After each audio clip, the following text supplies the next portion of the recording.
Bom, gente, uma boa noite a todos, né? Com grande satisfação e disponibilidade, né? E honra estar com vocês esta noite para falar de um assunto extremamente pertinente e necessário, principalmente no nosso cotidiano específico, né? Nos dias em que estamos vivendo.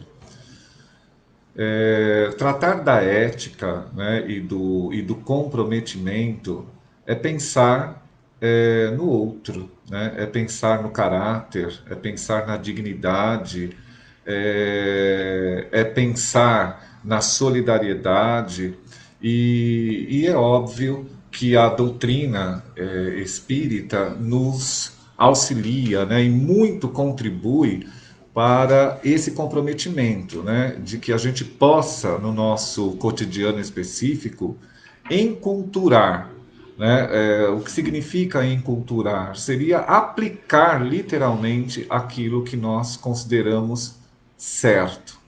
E quando eu digo nós, é porque cada um de nós, na sua individualidade, na sua subjetividade, busca, né, o sentido para a nossa existência. E a gente só dá sentido para a nossa existência quando estamos felizes, quando estamos realizados, quando estamos preenchidos de alguma forma, buscando as nossas conquistas, as nossas realizações.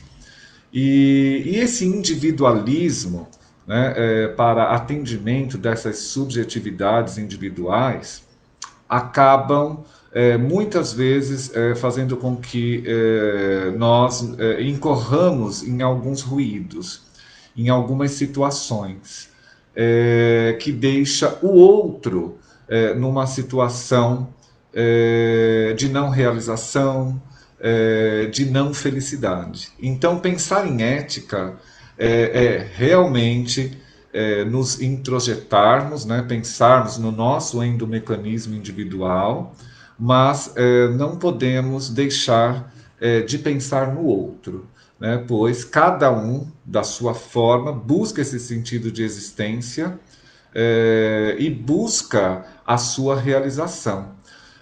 E essa coletividade, que afinal é para isso, né, que estamos aqui, para viver em comunidade, em sociedade, precisa de normas, né, precisa de respeito, precisa de alteridade.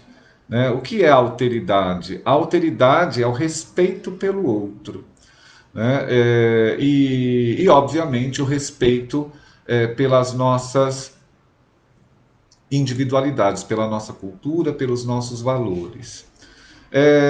O termo ética ele é extremamente antigo, né? Ele nasce lá na Grécia Antiga e nós vamos aí ter o auxílio, né, de uma ciência chamada filosofia, que vai contribuir, né, para que possamos aí compreender esse conceito que é bastante abrangente, bastante complexo, né? Então, é como se nós tivéssemos aí um sistema, né, de conceitos fundamentais para entendermos essa questão da ética. Então, são duas situações que a gente traz aqui. A primeira delas é a tomada de decisão. Né? Nós precisamos o tempo todo tomar decisões nas nossas vidas. E essa tomada de decisão geralmente envolve o outro. Né? Ela não é algo individual a partir do momento que vivemos em sociedade. Então, quando a gente pensa, planeja em tomar uma decisão e que envolve outro ou outras pessoas, né, um coletivo, nós precisamos compreender melhor o outro, analisar a vida do outro, a história de vida do outro. Né? Então tem toda uma relação com a consequência, né? Toda ação tem uma reação. Então esta ação ela precisa ser bem pensada, né? Ela não pode ser individualizada. Então nós temos aí o cumprimento do dever. Né? E o cumprimento do dever a gente chama de tomada de decisão ética deontológica. O que é a deontologia? É exatamente o estudo do dever. É a ciência que estuda o dever. Mas simplesmente tomar decisões somente para cumprir com o dever, será que é o correto? Né? Será que, de repente, o nosso superior imediato lá no trabalho determina uma ordem ali, né? Nos ordena a tomar uma decisão de demitir, por exemplo, um grupo de pessoas? Hoje nós estamos vivendo muito isso, as empresas em crise por conta da pandemia, por conta de toda essa situação econômica que o país está vivendo. Então, essas decisões, elas acontecem o tempo todo. Aí, simplesmente, eu vou lá para cumprir com o meu dever, eu olho lá uma relação de pessoas, sem conhecer a história de vida delas, sem conhecer a vida familiar, a situação de cada um, eu simplesmente cumpro com o meu dever e demito um grupo de pessoas. Não é só isso, né? Nós não teríamos aí perpassado pela ética, né? Então, além da deontologia, que é o cumprimento do dever, né, pensando em ética, nós precisamos fazer uma análise extremamente profícua, inteligente, sensível, solidária em relação ao outro. E verificar ali, naquele contexto, as necessidades, né? Além, obviamente, da competência, da capacidade profissional, mas as necessidades. E aí, a gente precisa ser teleológico. O que significa isso? É cumprir com o dever, sim, mas procurar agradar o maior número, né, de pessoas possíveis. E qual é a melhor maneira de se fazer isso? A melhor maneira de se fazer isso é sendo transparente, sendo honesto, né, participativo, colaborativo. É realmente expor a todo aquele grupo, né, aquela equipe, o cenário, a situação atual e a partir do debate, da discussão, do consenso, que são todos termos, né, que fazem parte desse sistema conceitual de ética, que vai nos possibilitar, que vai nos subsidiar as condições para a tomada de decisão. Isso é só um exemplo, né, de como a gente se compromete, né, com os princípios éticos e morais. Quando nós falamos de ética, nós estamos falando do nosso caráter, da nossa dignidade, do nosso comportamento individual. E quando nós falamos de moral, nós já estamos pensando na coletividade, né, no social, exatamente nessas tomadas de decisões, pensando no outro. Né? Então, eu trouxe aqui para todos vocês esse sistema conceitual fundamental de ética. E dentro desse sistema, nós temos a questão do egoísmo, né? Por exemplo, que é a preocupação com os interesses de caráter individual. Né? Então, no nosso comportamento, nas nossas práticas, nas nossas vidas, nós temos sim a imperfeição de, em alguns momentos, perpassar pelo egoísmo. Né? E mais uma vez eu digo, a doutrina espírita ela nos distancia desse egoísmo, né? Ela nos lembra o tempo todo do compromisso que nós temos com o outro, né? Nos tornando mais colaborativos, participativos e solidários. Um outro comportamento, uma outra atitude extremamente relevante é o altruísmo, né, que é essa preocupação com os interesses do outro, e não apenas com o nosso interesse. Depois, nós temos também a questão da moralidade, né, que é um código, né, de valores capaz de guiar aí a conduta, né, do homem de uma forma geral e as suas respectivas escolhas e decisões. É a maneira, né, pela qual uma sociedade, a maneira pela qual o mundo está organizado. E nós não podemos simplesmente ir ao contrário dessa organização. Obviamente que é obedecer a essa organização para não vivermos, né, a barbárie, o caos. Né? É por isso que a ética e esses princípios éticos nascem lá na Grécia Antiga, a partir dos filósofos Platão, Aristóteles, Sócrates, Kant, mais aqui recentemente, né, como forma de organizar uma sociedade para que a gente não viva, né, o caos, a desorganização total. Depois tem aquilo que nós mais precisamos buscar, enculturar, né, praticar, que é a virtude. Né? A virtude é o que faz com que o ser humano seja de tal modo pleno ou autêntico. Né? A autenticidade, o verdadeirismo, né? O compromisso e o respeito com o outro, isso é uma virtude. Né? A virtude ela se resume exatamente nessa autenticidade. A solidariedade, que é onde os homens devem aprender a viver para os demais, né? E não apenas para si. E é claro que são obras concretas de serviços aos outros. Né?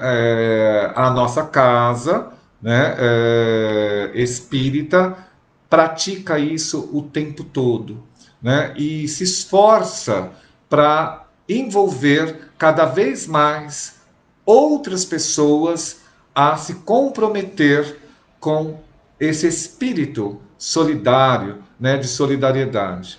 Estamos num momento extremamente difícil, onde a solidariedade é o caminho. Né? Hoje, se não tivermos essa concepção e essa prática, né, solidária, o mundo se tornaria muito mais egoísta. Né? Depois nós temos a participação, né, que é a garantia, né, de liberdade para se constituir aí associações honradas, né, que contribuem com o bem comum, né, capazes de reconstituir qualquer esfacelamento social e deficiência produzida nas relações sociais. É importante participar da vida, né, pessoal? Não simplesmente assistir. Eu falo que sentar num sofá, né, e ficar assistindo o que está acontecendo com as pessoas e com o mundo não é suficiente. Nós precisamos participar da vida, atuar, né, experienciar. Eu falo que o conhecimento experiencial é essa vivência. E a vivência, ela permite a compreensão do humano, né, que é maior do que o entendimento. Né? O que está acontecendo na sociedade de uma forma geral é um entendimento. Entender o que está acontecendo é quase que uma obrigação de cada um de nós. Agora, compreender precisa de experiência, precisa de participação. Né? Eu falo que se nós não participarmos, é como se nós não estivéssemos comprometidos com a ética. Né? Eu penso que a participação é uma das coisas mais importantes, né, no contexto das nossas vidas. Né? E a gente pede o tempo todo, né, para que os nossos irmãos do plano espiritual nos dê sabedoria, nos dê prudência, para participarmos da melhor forma possível em busca da evolução. Né? E para isso, nós vamos perpassar por mais uma questão, que é a consciência. Né? A consciência é a capacidade de projetar diante de si próprio. É a representação do fim proposto e de escolher em função deste fim um meio. É uma sucessão de meios. Né? Então nós precisamos de consciência, nós precisamos de sabedoria e prudência. Né? É a prudência que permite articular a ligação do real com o ideal. Muitas pessoas pensam, o ideal seria fazer dessa forma, mas muitas vezes nós precisamos viver de realidade e não daquilo que é o ideal. O ideal é a busca, é o que nos permite sonhar, é o que nos permite participar, né, e buscar. E a norma, né? A norma é o que mantém a ordem, é a questão do dever e da obrigação. Nós não podemos estar equidistantes da norma, da ordem, da organização, né? Isso é importante. Aí depois nós temos o dever, né? Que é aquele dever prima facie, né? Que é uma obrigação que se deve cumprir, né, a menos que ela entre em conflito, né, numa situação particular com outro dever de igual ou maior porte. Mas para isso, pessoal, nós vamos fechar com a palavra-chave, que é justiça, né? A justiça.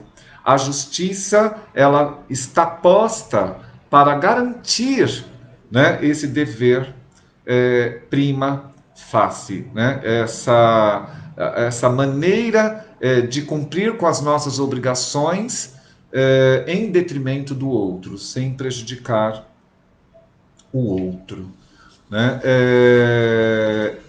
Eu fiz aqui uma consideração final que eu gostaria de ler, né, para vocês.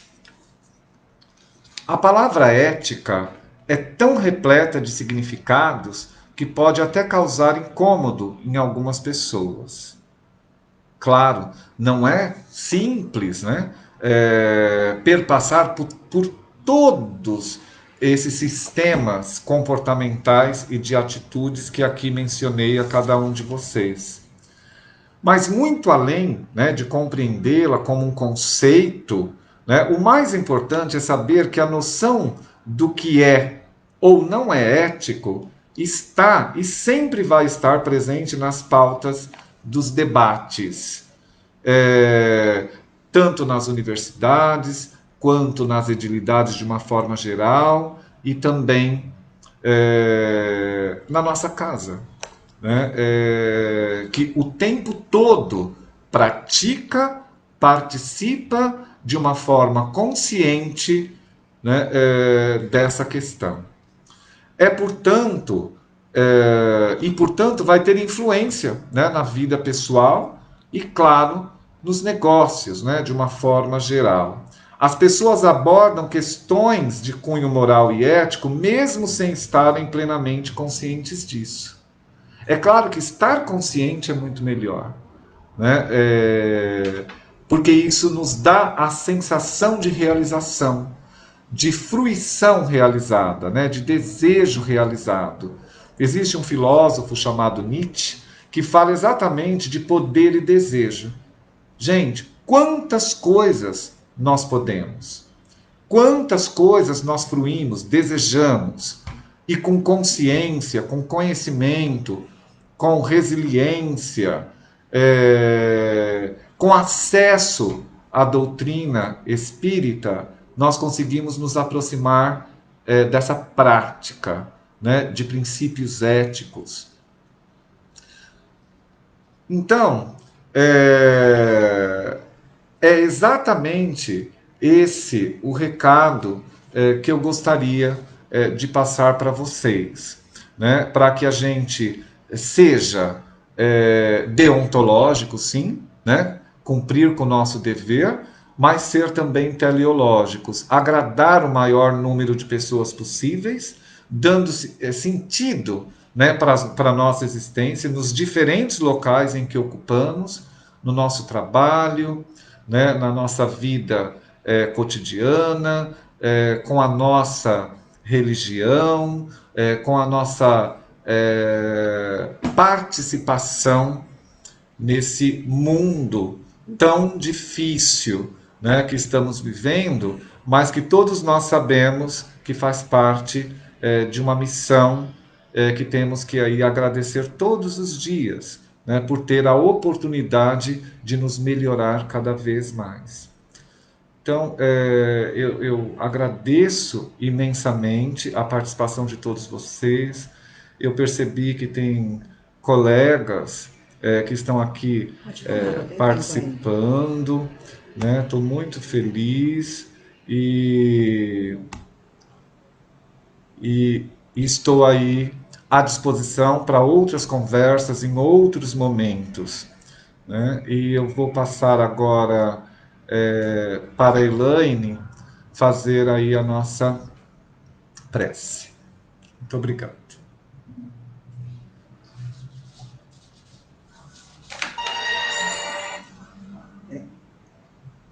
Vai dar certo.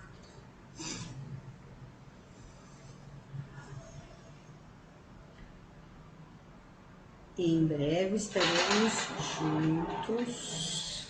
Eu queria pôr um fundinho musical aqui. Não sai não, né?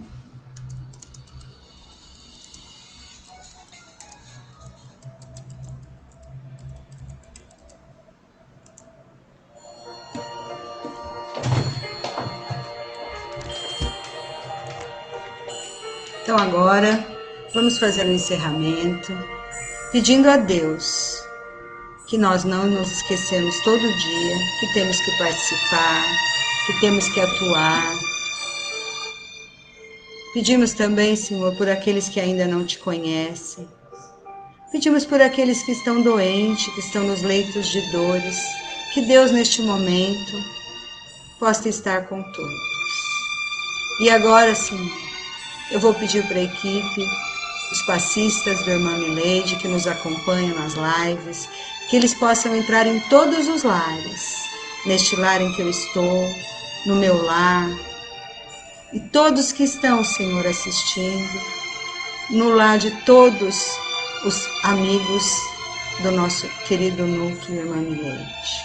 Senhor, que a equipe passista possa entrar e possa abençoar cada canto, Senhor, desses lares e possa trazer esperança, coragem e alegria. Esteja conosco, Senhor, hoje e sempre. Graças a Deus.